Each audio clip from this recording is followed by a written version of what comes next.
Se nós tomarmos o nível zero do potencial gravitacional ao longo desse eixo sobre o qual o suporte se move, qual seria a energia potencial desse sistema? A energia potencial desse aqui é zero, né? E como é que eu exprimo a energia potencial da massa m minúsculo? Essa massa m está uma distância y abaixo do nível zero. Portanto, o potencial gravitacional é negativo, tá? E tem essa forma aqui, menos mgy maiúsculo. Mas é preciso expressar tanto a energia cinética quanto a energia potencial em termos das coordenadas generalizadas que nós estamos usando aqui.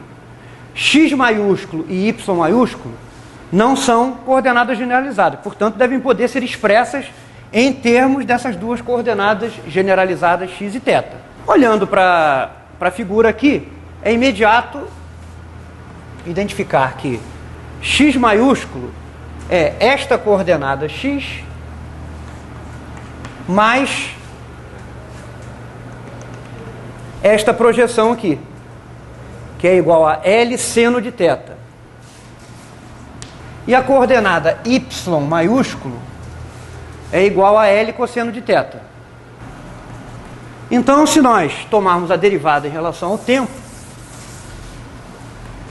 desta equação, nós obtemos x ponto igual a x ponto. Aqui nós usamos a regra da cadeia, né? Derivada em relação a θ, dθ, dt.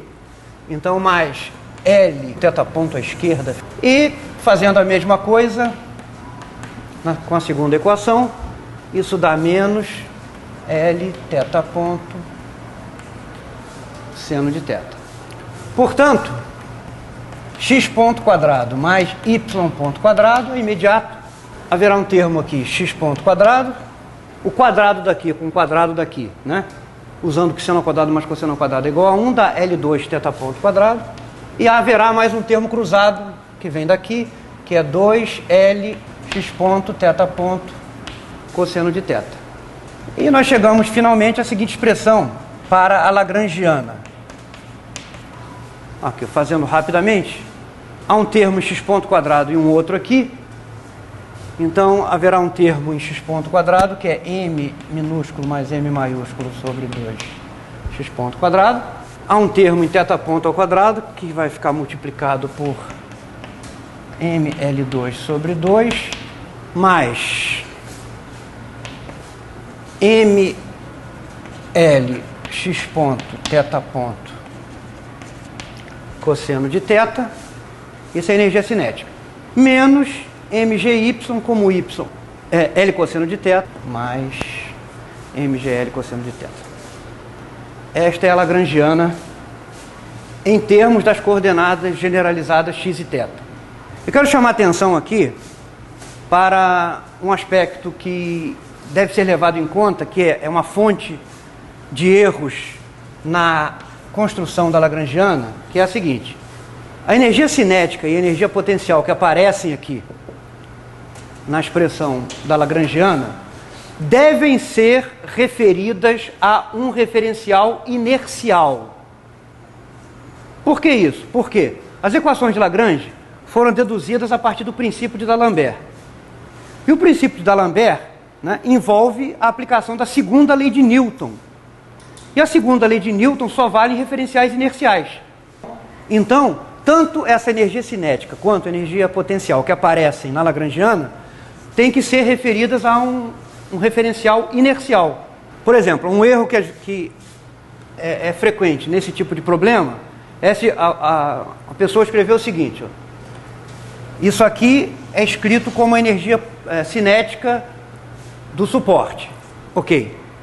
Quando chega a hora de escrever a energia cinética do pêndulo, é comum o erro de se dizer que a energia cinética do pêndulo é como a velocidade do pêndulo em relação a esse ponto aqui de suspensão é L θ ponto, se escreve para a energia cinética do pêndulo simplesmente isso aqui, ó, ml2 θ ponto quadrado, que é esse termo aqui. Mas por que isso aqui não está correto? Porque isso aqui não é a energia cinética do pêndulo referida a este sistema de eixos fixos e ligados a um referencial inercial. Isso aqui é a energia cinética do pêndulo em relação ao referencial do suporte, que em geral executa um movimento acelerado.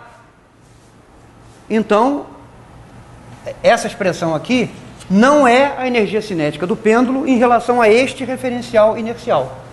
Fica faltando esse termo cruzado aqui, que aparece no tratamento correto desse problema. Então nós temos que ter o cuidado de não nos precipitarmos e usarmos energias cinéticas de um corpo em relação a outro corpo do sistema, porque isso está incorreto. A energia cinética de cada corpo ou cada partícula do sistema tem que ser referida ao sistema inercial que tenha sido escolhido para descrever o movimento. Agora é um procedimento mecânico, né, automático, obter as equações de movimento. Eu vou chamar a atenção só para alguns detalhes que devem ser observados para também evitar certos erros que são frequentes. Então, por exemplo, ó, as equações de Lagrange para este problema, então, são I, vamos chamar essa aqui de equação 1 e esta aqui de equação 2. Então, por exemplo, a equação 1, a derivada da lagrangiana em relação a x ponto contém dois termos, um daqui e um daqui. Então, o primeiro termo, derivado em relação a x ponto, é m mais m x ponto. E esse termo aqui, como é linear em x ponto, a derivada em relação a x ponto é o que sobrar, ml θ ponto cosseno θ. Essa lagrangiana não contém a variável x. Só aparece x ponto. X não aparece aqui em lugar nenhum. Então essa derivada aqui é zero. Então a equação se reduz a isto aqui, que pode ser escrita explicitamente, tomando agora a derivada em relação ao tempo, da forma m mais m x dois pontos mais. Agora devemos tomar um cuidado aqui, porque aqui agora temos que tomar a derivada desse produto em relação ao tempo. Então, derivada do primeiro vezes o segundo vai dar ml θ dois pontos cosseno de θ mais ml θ ponto ddt do cosseno de θ, que é menos θ ponto seno de θ.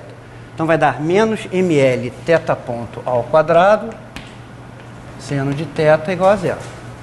A equação 2 é algo semelhante, né? Derivada em relação a θ ponto, a primeira contribuição é ml2 θ ponto, mais esse termo aqui contém θ ponto, então a derivada em relação a θ ponto é mlx ponto cosseno de θ, menos derivada de L em relação a θ. Cuidado que o θ comparece aqui e aqui. Então, derivada em relação a θ deste termo é menos mlx ponto θ ponto seno θ, e a derivada desse termo é menos mgl seno de θ. Isso igual a zero. Agora vamos fazer um cálculo rápido aqui, sem precisar escrever uma passagem intermediária para chegar à equação final. Derivando isso aqui em relação ao tempo, né? O primeiro termo dá ml2 θ dois pontos. A derivada desse termo aqui tem ml x dois pontos cosseno de θ. Mas observem que quando agora fizermos mlx ponto derivada do cosseno de θ, vai dar menos mlx ponto θ ponto seno de θ, que cancela com esse mais mlx ponto θ ponto seno de θ. Esse termo será cancelado pelo outro termo adicional a esse que vem da derivada desse produto. Então vai sobrar mais mgl, essa aqui é a segunda equação de movimento.